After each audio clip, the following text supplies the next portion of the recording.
Baik, oke. Assalamualaikum warahmatullahi wabarakatuh. Salam sejahtera buat kita semua.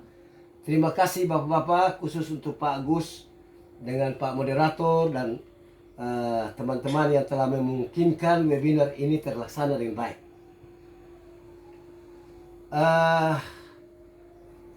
Para narasumber dan peserta webinar yang saya hormati, mungkin saya bukan ahli dalam bidang hukum.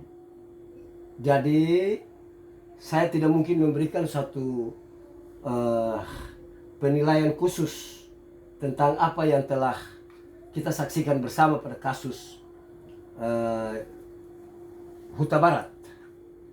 Tetapi yang mau saya katakan begini, Bapak Ibu, bahwa Indonesia ini kita kenal dengan the Rechtsstaat, negara hukum. Di dalam negara hukum yang paling penting itu law enforcement, penegakan hukum. Selama ini kita lihat penegakan hukum ini sangat lemah. Aparat-aparat hukum tidak melaksanakan tugasnya dengan baik dan benar. Tiba-tiba kita kaget, ada hakim yang luar biasa bisa ambil keputusan yang luar biasa ini. Ada dua hal yang mau saya nilai di sini. Yang pertama, bisa saja karena kasus ini telah merupakan suatu kasus yang viral sangat besar, hakim-hakim itu juga takut. Dia tidak mungkin melawan arus besar ini. Artinya bahwa apa? Belum tentu itu datang dari hati nurani yang baik dalam konteks penegakan hukum di negara ini. Karena kita lihat seorang hakim itu perwakilan Tuhan. Dia bisa tentukan pasal apa saja sesuka hati dia dan dia putusan tidak bisa ada intervensi. Dan luar biasa kita melihat dia berani ambil satu keputusan yang spektakuler, dan ini membuat saya sebagai seorang relawan Jokowi merasa bahwa mudah-mudahan pintu yang telah terbuka ini menjadi satu pelajaran buat hakim-hakim yang lain. Bahwa tidak hanya di kasus-kasus pembunuhan, banyak kasus di Republik Indonesia ini dalam konteks law enforcement yang tidak baik. Mengapa saya berani mengatakan begitu? Saya kasih contoh saja. Kasus tanah misalnya. Hakim-hakim itu selalu ada istilah itu ya. Tajam ke bawah, tumpul ke atas. Artinya yang selalu diputuskan adalah perusahaan-perusahaan raksasa itu. Pertanyaannya ada apa? Saya tidak mungkin menuduh sesuatu, tetapi selalu putusannya itu. Rakyat kecil selalu menderita dalam menerima putusan hakim yang tidak adil. Sekarang kita lihat hakim sudah adil. Dan tadi dari seorang pakar ya, Bapak Sitompul ya, Pak siapa itu bagus. Kita kawal terus. Karena kita belum tahu apakah nanti di pengadilan tinggi atau nanti di kasasi Mahkamah Agung putusannya sama atau tidak. Nah, hal seperti ini biasa dalam dunia hukum. Bahkan ada yang bilang, bahkan ada giung tua bahwa jika 3 ahli hukum bertemu membahas satu masalah, setelah keluar dari sana muncul 4 masalah. Masalah yang tadi 1 dan 3 orang itu juga. Inilah masalah hukum, sehingga putusan hakim yang luar biasa itu membuat saya tercengang. Dia sangat berani. Bayangkan jaksa 12 tahun. Ini 1,5 tahun, jauh sekali Pak. Dan luar biasa kejaksaan, tidak mau banding.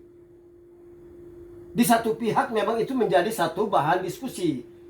Bahwa ada ketakutan dan lain-lain. Harusnya dari awal kalau you bilang you mau jujur itu dari awal, tetapi sudahlah.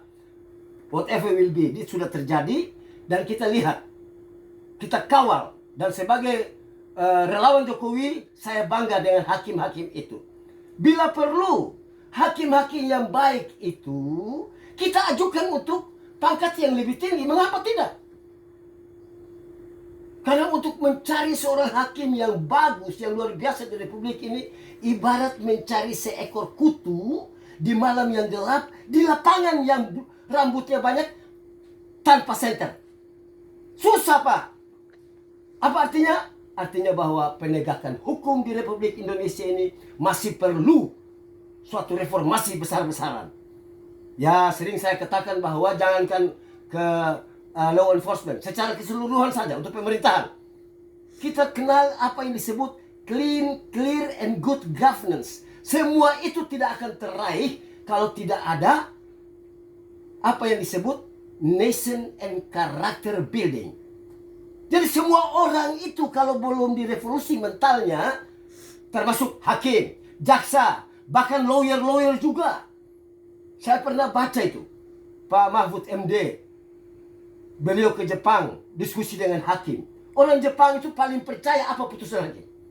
Putusan hakim apa saja yang dilakukan itu mereka agak adil. Karena hakimnya beda dengan hakim di Indonesia.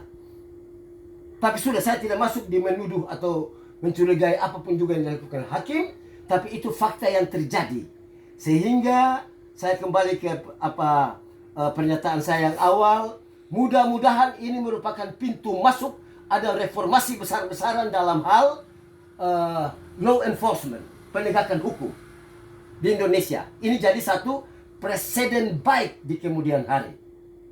Sehingga Pak Gus, Bapak-bapak, walaupun saya baru pulih dari sakit, pada waktu saya Pak Gus bikin acara ini, saya merasa terusik untuk hadir, minimal sebagai peserta. Jadi apa yang mau saya katakan adalah bahwa ada giung tua, Pak. Ini mohon maaf, tidak menggurui jago-jago hukum itu. Ada giung tua masih berlaku dalam bidang hukum sampai sekarang adalah apa yang disebut a bad laws is no law enough. Hukum yang buruk itu sama dan tidak ada hukum. Indonesia ini hukumnya masih buruk. Tetapi kita mengakui bahwa kita ini negara hukum. Untuk itu mudah-mudahan visi besar Bapak Jokowi menuju tahun 2045, Indonesia merdeka 40 tahun, kita menuju developed country, hukum pun juga sudah melaksanakan fungsi atau tugas apanya dengan baik. Kira-kira itu yang dapat saya sampaikan. Mohon maaf kalau misalnya ada kata-kata yang kurang berkenan. Demikian, terima kasih. Assalamualaikum warahmatullahi wabarakatuh.